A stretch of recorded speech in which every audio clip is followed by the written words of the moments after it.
goobahan libaaxa ayaa ka taliya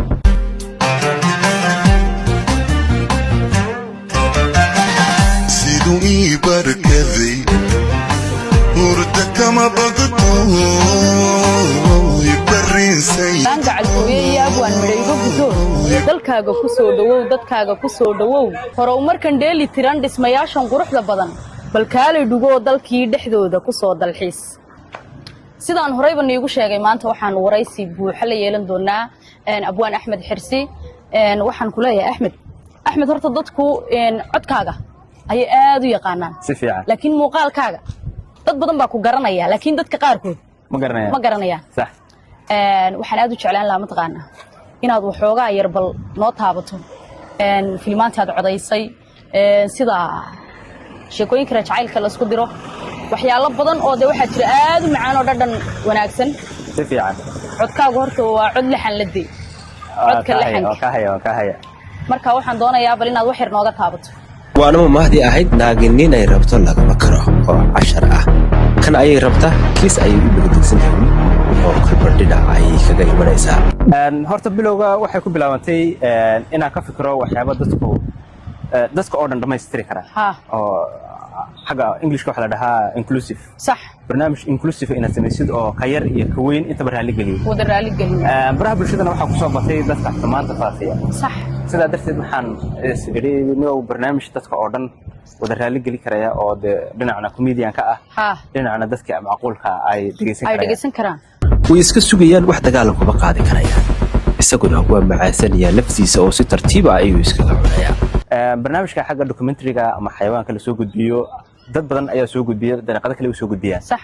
aniga markaa waxaan isriyay inuu soo gudbiyo dariiqad comedian ah ama sidoo kale talooyin iyo waanooyin xambaarsan barnaamijyadan codeeyay waxaa ka mid ahaa sida barnaamij taxana ahaayo la dhihi jiray litsaatse صح dad badan oo igu xidhan way garanayaan libaax ayaan ka sheekeynayay libaaxii wiilka iyo gabadha sheekaysanaya miya kuwa kaasa qayb kale ay ahaayeen صح litsaatse wuxuu ahaa libaax yar oo dhashay rafaad badan maray rafaadkaas kadib la guuleystay ما شاء الله ilaa heer jacayl u gaaray oo dhul iyo boqortooyo uu la wareegay kaasi waa mid kamid ah qaybaha sameeyay sidoo kale waxaa kamid ahaa brothers in blood ama walaalaha dhiiga oo yakuna libaaxya adduunka caan ah oo adduunka kale laga yaqaan markii aan Soomaali ahaan ku turjumeyna ay dadkii in badan ay haligisay ama dadku ay ka helaan si wanaagsan taxanayaasha jacaylka waxaa kamid ahaa zamzam hadda ayay qaangaadhay waxay u diyaar tahay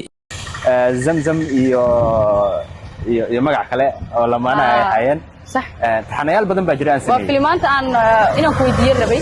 wadu magac bixisay magac wallahi aniga dhan baa qosla markaan daawanayo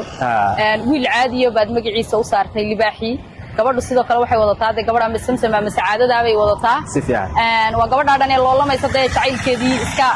waxay hagaajisanaysaa mararka qaar ma dhacdaa libaaxa waxa la yiraahdaa aar iyo gool sida saxda aar iyo gool waa mid ka mid ah kuwa ay adag tahay ama saaxooyinka ay adag tahay in la turjumo ama la macneeyo gooshu waa didig goosh waa didiga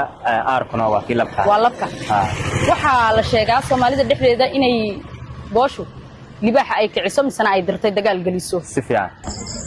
waa meel ay ku kulmeen mid raba inuu sii noolaado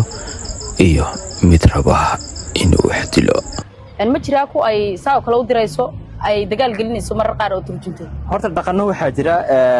libaaxu inta badan wuxuu ka fargareeyaa ama wuxuu ilaaliyaa meelaha ay ku nooshahay goosha ubad ka dhigato sax markay halisuhu soo wajahaan way dhici kartaa inay dagaal geliso sax marmar waxaa dhici karaa inay libaaxa iyo goosha wada socdaan kuwa kale oo invaders la dhaho ama kuwa soo duulay inay ka hor yimaadiin marka aarku iska diin lahaa oo dagaalka gali lahayn iyadu way gelin kartaa goosho dagaal gashay aarka ma joogayo nacam iyadoo isagu waxa dhici karta inuu ka tanaasuli lahaa ama Soomaaliduba ay mararka qaar ay dhacdo inay dagaalada ayna weynayn ay yiraahdaan hoos baan u xalinaynaa wax noocaas ah isagoo sidaas sameyn lahaa bay ka leedahay kac wareer dhiig adduunka ugu jira ubadkaygii baa la laayay ma sha Allah waxyaabo kale dhaqanada kale inta badan laga arko waxa kamid inta ku soo dhex jiray inta badan ubadka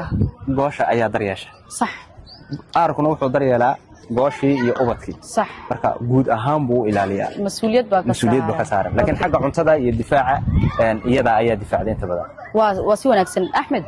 intaa haddaynu kaga imanno xawayaanka aad codaysay weliba intaa kuma dhanno laakiin barnaamijyo kale oo faahfaahsan baan insha allah ku samayn doonaa waxaan doonayaa inaan markan isdul taago waxaa jira sheekooyinka yare la qoro oo jacaylka aad codaysay sidaan waxaan aad uga xasuustaa codkaagaan ku soo ceshtaa may ahayd oo maanse ahayd in yaroo gaaban way jiraan maasooyin badan oo inta badan dadku la hadli jiray way jiraan inta badan xagga dhiirigelinta ayaan inta badan awoodda saari jiray way jiraan maasooyin badan oo imika korka aan ka xasuusanayn way jirtaa codkaaga markaan maqlo wacaweyskuba ii saxmaa si fiican samahayn wallahi intaas ay way ku jirtaa haddaanu kuwa dhiirigelinta ah aan mid ka mid ah isla xasuusano maxaad noogu xusi karaysaa